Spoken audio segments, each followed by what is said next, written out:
Zahlen অথবা numbers. So দৈনন্দিন জীবনে নাম্বারস ছাড়া আমাদের কোনো কিছুই চলে না। তো এই জন্য একটা যখন আমরা ভাষা শিখবো আমাদেরকে অবশ্যই ওই ভাষার নাম্বারসও শিখতে হবে।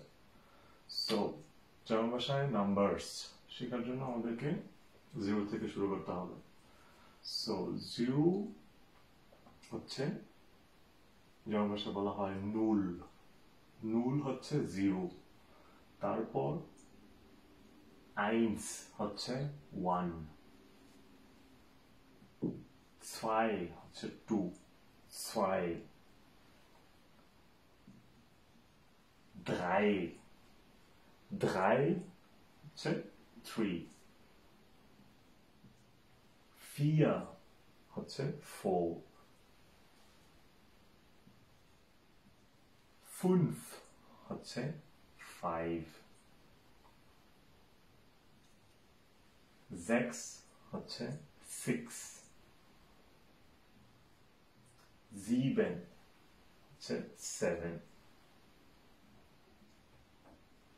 acht হচ্ছে এইট, neun হচ্ছে নাইন। এটা হচ্ছে আমাদের বেসিক নাম্বারস। তারপর আমরা চলে যাব হচ্ছে দশের ঘরে। দশের ঘরে কি হয় আমরা যদি বলি, দশ হচ্ছে zehn, zehn, elf,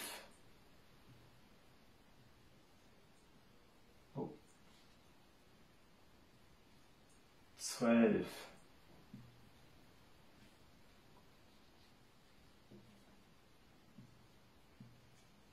13,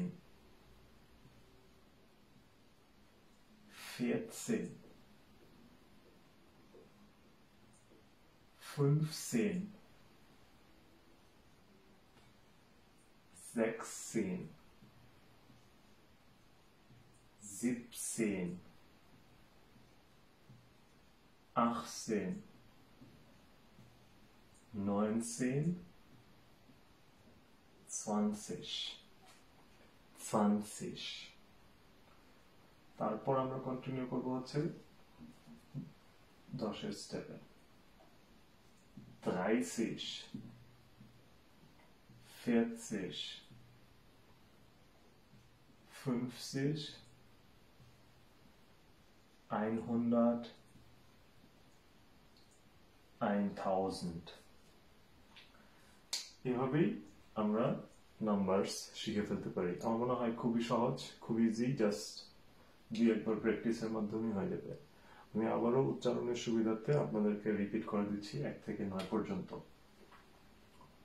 নুল, eins,